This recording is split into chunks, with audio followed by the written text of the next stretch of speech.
아버지, 저 사람들을 용서하여 주십시오.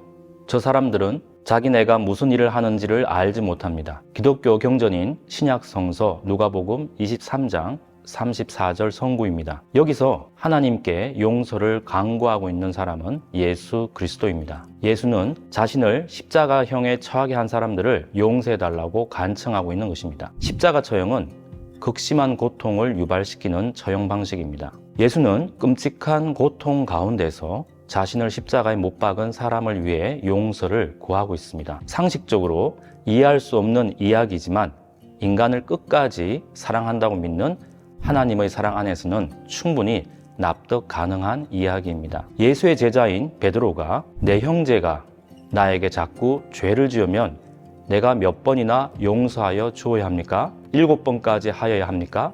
라고 물었습니다. 그러자 예수는 7번만이 아니라 70번을 7번이라도 하여야 한다고 답변하였습니다. 용서를 한다는 것에 어떠한 제한을 두지 말고 한없이 용서하라는 의미를 내포하고 있습니다. 심지어 예수는 용서를 할 때 진심 어린 용서의 중요성에 대해서도 강조합니다. 용서에 대한 예수의 말씀과 행위에는 기독교가 고백하는 하나님의 변함없는 사랑의 특성이 잘 드러나 있습니다.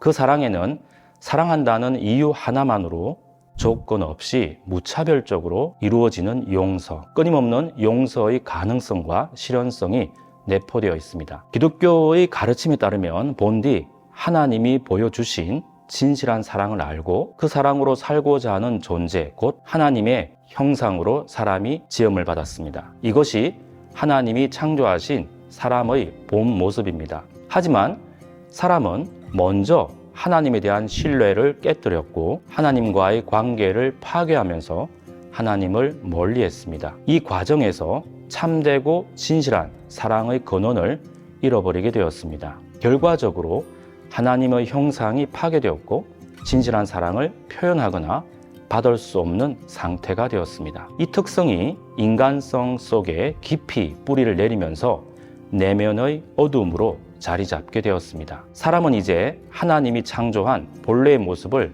잃어버린 채 내면의 어두움을 지닌 존재가 된 것입니다. 그 때문에 자기 중심성이 최우선이 되면서 모든 관계가 왜곡되었습니다. 자기 자신과의 관계, 타인과의 관계, 자연과의 관계, 하나님과의 관계에 지속적인 갈등과 부조화를 일으키며 타락의 삶을 살아가게 되었습니다. 하지만 하나님께서는 이러한 인간을 먼저 용서하셨습니다. 왜냐하면 인간에 대한 하나님의 사랑은 변함없는 신실한 사랑이기 때문입니다. 우리가 아직 죄인 되었을 때에 그리스도께서 우리를 위하여 죽으셨습니다. 이리하여 하나님께서는 우리들에 대한 자기의 사랑을 실증하셨습니다. 기독교의 신앙에 따르면 예수 그리스도를 통해 인간에게 먼저 다가오셔서 인간이 손상시킨 관계를 회복시키셨습니다. 예수 안에서 인간의 내면의 어두움으로 인한 그 어두움을